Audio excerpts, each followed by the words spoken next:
Hello student, आज हम फिर से आपके सामने दो क्वेश्चन लेके आए हैं। दोनों ही क्वेश्चन जेईई मेंस 2021 में पूछा गया क्वेश्चन है और दोनों कॉम्प्लेक्स नंबर्स फंक्शन से रिलेटेड है। ठीक है, तो पहला क्वेश्चन देखेंगे और देखा जाए तो ये क्वेश्चन बिल्कुल बेसिक लेवल का क्वेश्चन है। इसमें कहा गया है द सम ऑफ, चलो तो फिर देखते क्वेश्चन, बिल्कुल बेसिक लेवल का है। ये कहा गया है the sum of 162 power of the roots of the equation, और ये आपके सामने इक्वेशंस है, यानी सिंपल है।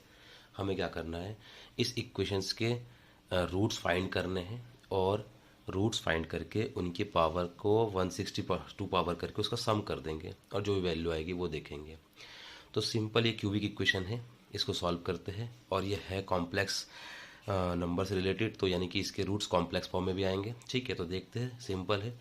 तो सॉल्यूशन, तो ये क्यूबिक इक्वेशन है। आपको पता है कि क्यूबिक इक्वेशन में हम जो फर्स्ट रूट्स हम निकालते हैं वो सिंपल हम इसमें वैल्यू पुट करके देखते हैं। एक्स की वैल्यू 0, 1, -1, 2, -2 इस टाइप से। तो आपको साफ साफ दिख रहा है यहाँ से कि जैसे हम इसमें एक्स की वैल्यू 1 पुट करेंगे तो ये इसको सेटिस्फाई कर गया। देखो, जैसे 1 पुट करेंगे तो ये 1, ये -2, यहाँ 1 पुट करेंगे तो +2 और ये -1, तो कुल मिला के 0 हो जाएगा। तो यानी कि आपको इसका फर्स्ट रूट पता चल गया कि x = 1 is the roots of equation। Okay, अब हम क्या करेंगे, अगर x = 1 इसका रूट से, तो हम क्या करेंगे, फटाफट x - 1 क्या हो जाएगा, इसका फैक्टर, और x - 1 से हम क्या करेंगे, पूरी इक्वेशन को डिवाइड कर देंगे, जिससे कि ये क्यूबिक इक्वेशन आपका क्वाड्रेटिक में चेंज हो जाएगा। और डिवाइड भी मैं आपको एक ही लाइन में समझा देता हूँ कैसे डिवाइड करते हैं। देखो, हम क्या करेंगे, इस पूरे फैक्टर को इस इक्वेशन में हम क्या करेंगे, इसको कंबाइन करेंगे, यानी कि सिंपली उसको एडजस्ट करेंगे। कैसे, देखो, तो यहाँ पे है x³ और ये फैक्टर मेरे पास है x - 1। तो हम क्या करते हैं, देखो, इस फैक्टर को इसके अंदर एडजस्ट करते हैं। कैसे, इसको हम लिखेंगे x² और ये ब्रैकेट। अब देखो, इसकी मल्टीप्लाई करके देखो तो x³ आ गया और आपको चाहिए -2x²। तो जैसे इसकी मल्टीप्लाई करेंगे तो आएगा -x², जबकि आपको -2x² चाहिए, यानी माइनस की एक और x² की कमी है। तो नेक्स्ट ब्रैकेट में लिखेंगे -x और ये ब्रैकेट, और जैसे इसकी मल्टीप्लाई करेंगे तो देखो यहाँ से एक -x² आ गया और यहाँ से भी एक -x², तो मिलके हो गया -2x²। आगे चाहिए आपको प्लस के 2x, तो जैसे इसके आगे मल्टीप्लाई करोगे तो ये माइनस माइनस प्लस का x हो जाएगा, यानी एक और x की कमी है आपके पास। अब आप देख लीजिए, तो यहाँ से एक और x आ गया और ये माइनस का, और यहाँ से भी प्लस का x आ गया, तो ये प्लस का 2x हो गया और बचेगा आपको क्या, आपके पास क्या चाहिए, -1। तो देखो ये -1 भी आ जाएगा और =0। मैं रिपीट करके समझा देता हूँ आपको फिर से। कुछ नहीं होता है, इस पूरे फैक्टर को इस इक्वेशन से हम क्या करते हैं, एडजस्ट करने की कोशिश करते हैं। तो ये क्यूब है, हमने क्या लिखा पहले, स्क्वायर और ये ब्रैकेट, जैसे इसकी मल्टीप्लाई करेंगे तो क्यूब आ जाएगा और आ जाएगा आपके पास -2x², जबकि आपको सॉरी आप -x², जबकि आपको -2x² चाहिए। तो ठीक है, आगे फिर हमने इस ब्रैकेट को लिखा और मल्टीपल में -x लिखा।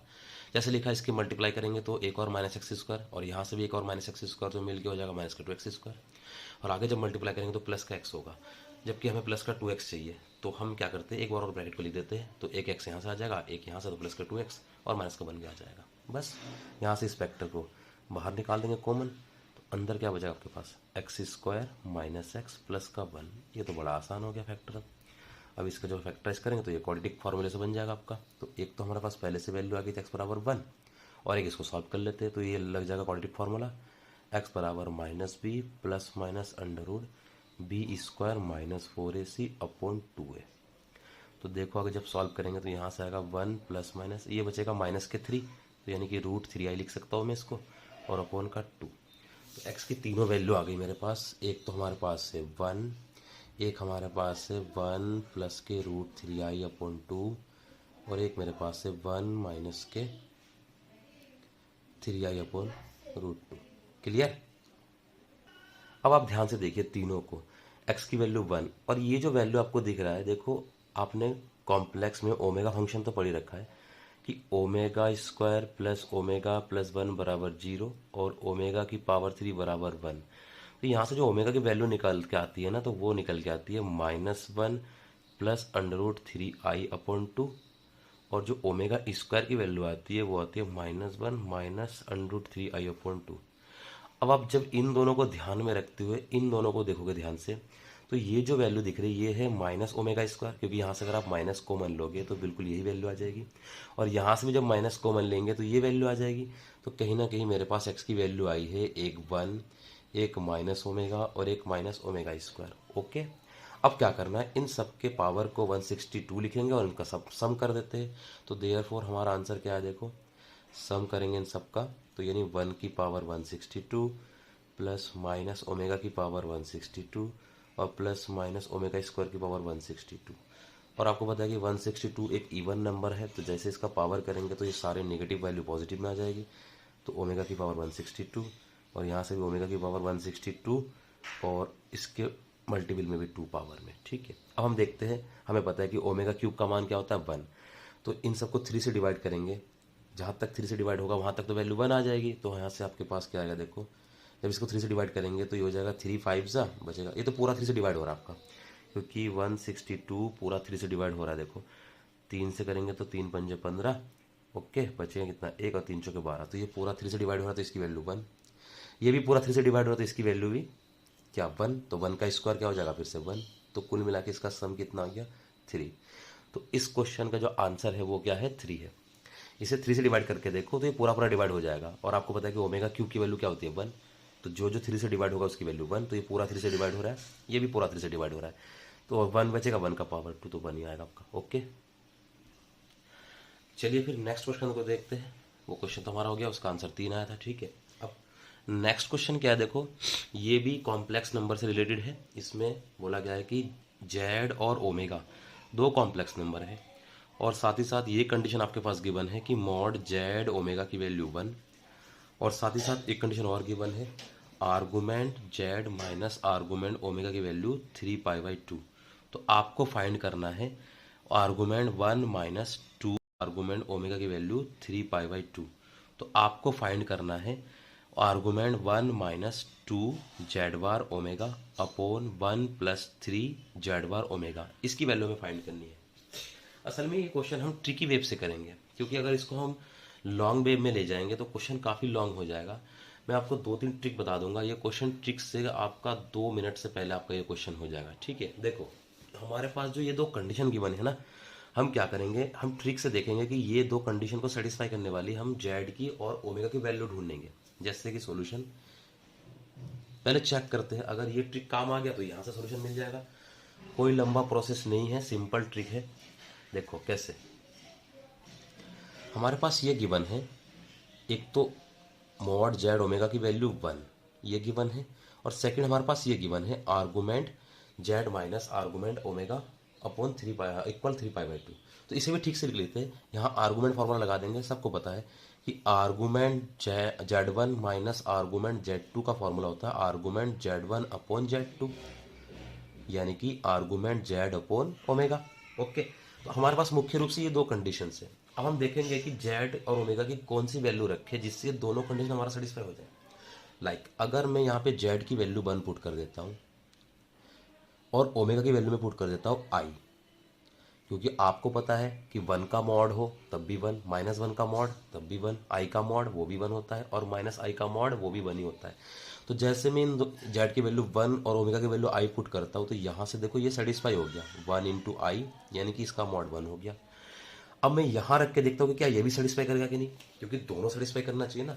तो जैसे यहाँ जेड की वैल्यू 1 रखेंगे तो यहाँ से आ जाएगा आर्गूमेंट 1, और ओमेगा की वैल्यू मैंने आई रख दी।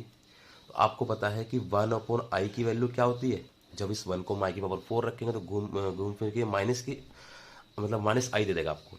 और आपको पता है कि माइनस आई का जो आर्गूमेंट होता है, मैं आपको एक पिक्चर करके दिखा देता हूँ। जैसे ये कोऑर्डिनेट है हमारा, देखो यहाँ होता है रियल यानी जेड बराबर 1, तो यहाँ पे आर्गूमेंट 0। ये होता है जेड इक्वल टू आई, यहाँ पे आर्गूमेंट π/2। ये होता है जेड इक्वल टू -1, ये भी रियल है तो आर्गूमेंट यहाँ पे पाई। और यहाँ होता है जेड इक्वल टू -i, तो यहाँ आर्गूमेंट हम लिख सकते हैं 3π/2 या -π/2।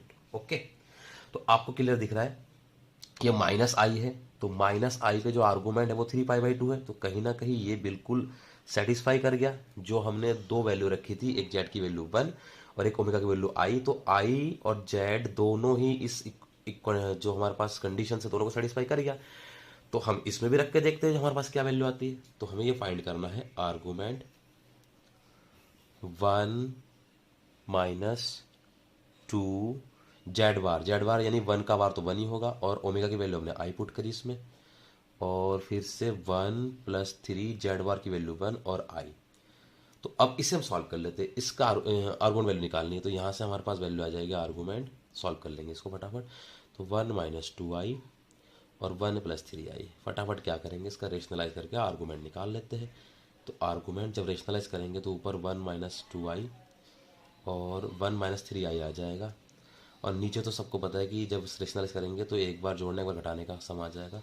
तो ये कहीं ना कहीं 3 स्क्वायर और आई स्क्वायर की वैल्यू -1 तो प्लस हो जाएगा आपका। तो ऊपर जब मल्टीप्लाई करेंगे तो यहाँ से आपको मिलेगा 1 और माइनस का 3i माइनस का 2i, तो माइनस का 5i और 1 माइनस का 6 हो जाएगा और माइनस का 5i हो जाएगा। करके देखेंगे मल्टीप्लाई 1 इंटू 1, और यहाँ से जब करेंगे तो माइनस माइनस प्लस के 6 आई स्क्वायर की वैल्यू -1, ठीक है, और माइनस का 2i और माइनस का 3i, तो माइनस का 5i, और नीचे आपके पास वैल्यू बच रही है 10, ठीक है। तो फटाफट इसको थोड़ा सा और देख लेते हैं यहाँ से। तो आर्गूमेंट ये ऊपर आ गया आपके पास -5 और माइनस के 5i अपॉन 10, यानी कि ये वैल्यू आपके पास आई है आर्गूमेंट माइनस के 1/2 और माइनस के 1/2i। अब आप ध्यान से देख लो, दोनों ही दोनों ही जो आपके कोऑर्डिनेट है वो नेगेटिव है, तो नेगेटिव वो थर्ड कोऑर्डिनेट में लाई करेगा। ध्यान रखना जब आर्गूमेंट निकालते हैं तो ये कोऑर्डिनेट देखना होता है जरूरी, ठीक है। तो दोनों नेगेटिव यानी कि थर्ड कोऑर्डिनेट में लाई करेगा। तो फटाफट ऐसे जब आर्गूमेंट निकालेंगे तो वो आपको पता है वो होता है tan inverse imaginary part of real part. तो यहाँ इमेजनरी पार्ट भी -12 और रियल पार्ट भी -12। तो जब डिवाइड करेंगे तो कुल मिला के tan इनवर्स आ जाएगा आपके पास 1, और 1 किसकी वैल्यू होती है tan इनवर्स में π/4 की, तो कुल मिला के यहाँ से π/4 आ जाएगा आपका। लेकिन π/4 हमारा आंसर नहीं है, क्योंकि ये जो कोऑर्डिनेट है वो थर्ड कोऑर्डिनेट में बिलोंग करता है, और थर्ड कोऑर्डिनेट में जो हमारे पास आर्गूमेंट की वैल्यू आती है वो आएगी, जो भी हमारे पास ये अल्फा है हम क्या करते हैं अल्फा माइनस पाई कर देते हैं। क्या कर देते हैं अल्फा माइनस पाई, यानी कि π/4 माइनस पाई, यानी जब सॉल्व करेंगे तो माइनस के 3π/4। ये है एग्जैक्ट वैल्यू है आर्गूमेंट्स की, वो वैल्यू नहीं है π/4, वो तो फर्स्ट क्वाड्रेंट में लाई करता है जब, क्योंकि यहाँ पे दोनों कोऑर्डिनेट जो दोनों कोऑर्डिनेट आपको दिख रहे हैं वो नेगेटिव है, और नेगेटिव थर्ड क्वाड्रेंट में बिलोंग करता है, लाई करता है। तो यहाँ पे जो आर्गूमेंट की वैल्यू आती है जो भी अल्फा आएगा उस अल्फा में से आप पाई को सब्ट्रैक्ट कर दोगे। बहुत सिंपल है, फर्स्ट में तो अल्फा ही आता है, सेकंड में आता है पाई माइनस अल्फा, थर्ड में अल्फा माइनस पाई, और फोर्थ में माइनस अल्फा। ये आर्गूमेंट की वैल्यू हम निकालते हैं प्रिंसिपल आर्गूमेंट। ओके, तो इसका आंसर आ गया माइनस के 3π/4। ओके, बहुत आसान क्वेश्चन था, ट्रिकी वेब से हो गया। अगर आप इसको लॉन्ग प्रोसेस में ले जाते हैं तो बहुत लंबा होता क्वेश्चन। आई थिंक दोनों क्वेश्चन आपको समझ में आया। Thank you.